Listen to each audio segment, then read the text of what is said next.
भरथना सपा विधायक राघवेंद्र गौतम मौजूद हैं, जिन्होंने पीड़ित लोगों को न्याय दिलाया है। घटना के वीडियो इंटरनेट पर वायरल हो रहे हैं, जिनको आपने देखा है। वीडियो को आप कैसे देखते हैं और क्या कहेंगे? ये थाना बकेवर के अंतर्गत एक ग्राम आता है दांदरपुर। दांदरपुर में एक भागवत का आयोजन किया जाता है। जैसा कि सुनने में आया, एक पप्पू बाबा करके वहाँ हैं जिन्होंने भागवत का आयोजन किया, और उस आयोजन में कथावाचक भगवताचार्य जो हैं उनको बाकायदा बुलाया जाता है। तारीख तय होती है, उस तारीख पर भगवताचार्य कथावाचक उस गांव में आते हैं, और गांव में आने पर जो भागवत का जो नियम है कि सबसे पहले कलश यात्रा होती है, तो कलश यात्रा भी हुई, मंत्रोच्चार हुआ, व्यास गद्दी बनी। जब वो व्यास गद्दी पर जाते हैं और शाम के वक्त कुछ लोगों को ये पता लगता है कि ये ब्राह्मण नहीं है, ये यादव जाति से हैं, चमार जाति से हैं, तो भोजन के दौरान उनसे पूछा जाता है व्यास से कि हम ये जानना चाहते कि आप चमार जाति से हैं। तो भगवताचार्य और कथावाचक ये कहते हैं कि नहीं, मैं चमार जाति से नहीं हूँ, मैं यादव जाति से हूँ। जैसे ही वहाँ के ग्रामीण जनों को, आयोजकों को ये पता लगता है कि ये ब्राह्मण नहीं है, ये यादव जाति से हैं, तो उनको आवेशित हो जाते हैं, आक्रोशित हो जाते हैं।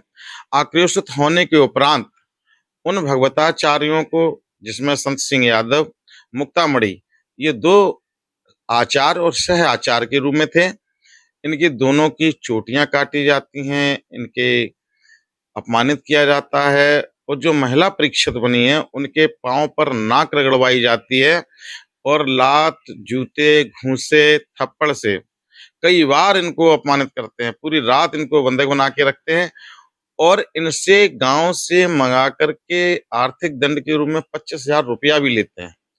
और जब सुबह इनको जाना होता है, इनको भगाया जा रहा होता है, तब इनको कहा जाता है कि नहीं, ऐसे नहीं जाने देंगे। इनके ऊपर मूत्र मंगाया जाता है, महिला मूत्र मंगाया जाता है, उस महिला मूत्र से इनके ऊपर छिड़काव किया जाता है, और छिड़काव के बाद ये कहा जाता है कि जाइए, अब आप शुद्ध हो गए हैं, अब जाइए। ऐसी घटना ये पूरे प्रदेश में, हमें लगता है कि ये ऐसी घटना है कि इसकी निंदा होनी चाहिए।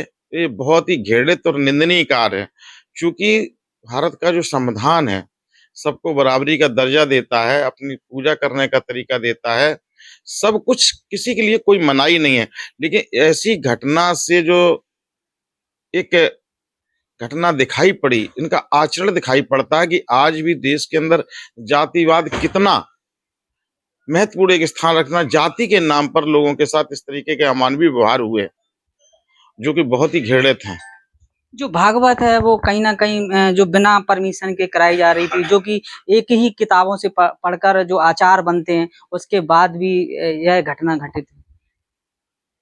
देखिए, ये देश की व्यवस्था है कि जब कोई दूसरे लोग कार्यक्रम कराते हैं तो कहीं ना कहीं ये परमिशन की जरूरत पड़ती है। लेकिन जैसे ही भागवत हो या कोई और भी धार्मिक कार्य हो, तो प्रशासन कभी इन चीजों का संज्ञान नहीं लेता है, और वो कार्यक्रम निरंतर यूं ही होते रहते हैं। कार्ड डुप्लीकेट जो है बताया जा रहा है, जो वायरल हो रहा है कि उसमें अग्निहोत्री लिखा, जिसको लेकर आज इटावा में महापंचायत, ब्राह्मण मास पंचायत भी बुलाई जा रही है, इसको लेकर की जात छिपाई है इन लोगों ने। देखिए, दो आधार हैं, और सरनेम लगाना कोई पेटेंट नहीं है। कोई आदमी वर्मा लगाता, कोई शर्मा लगाता, तो मुझे नहीं लगता कि कोई पेटेंट तो है नहीं। नाम में तो, सरनेम तो कोई भी आदमी कुछ भी लगा सकता है, कोई पेटेंट नहीं है। अच्छा, कार्रवाई जो है आपके पीडीए परिवार जो है, हाई कमान ने ट्वीट भी किया और उस पर फेसबुक पे भी डाला कि अगर न्याय नहीं मिला तो 3 दिन बाद पीडीए परिवार बड़ा आंदोलन करे। समाजवादी पार्टी के राष्ट्रीय अध्यक्ष, उन्होंने इस घटना को संज्ञान में भी लिया है, और संज्ञान में लेने के बाद जिला प्रशासन से ये आशा की गई है कि आप ऐसे दोषियों के प्रति कठोर कार्रवाई करें। यदि कार्रवाई में कहीं शिथिलता है तो समाजवादी पार्टी के और पीडीए परिवार के लोग विवश होंगे, न्याय पाने के लिए आंदोलन जरूर करेंगे। जहां भरतना विधायक राघवेंद्र गौतम ने जो घटना घटित हुई उसको अवानीय घटना पर घोर निंदा की है और उन्होंने कहा है कि पीड़ित परिवार को न्याय दिलाएंगे।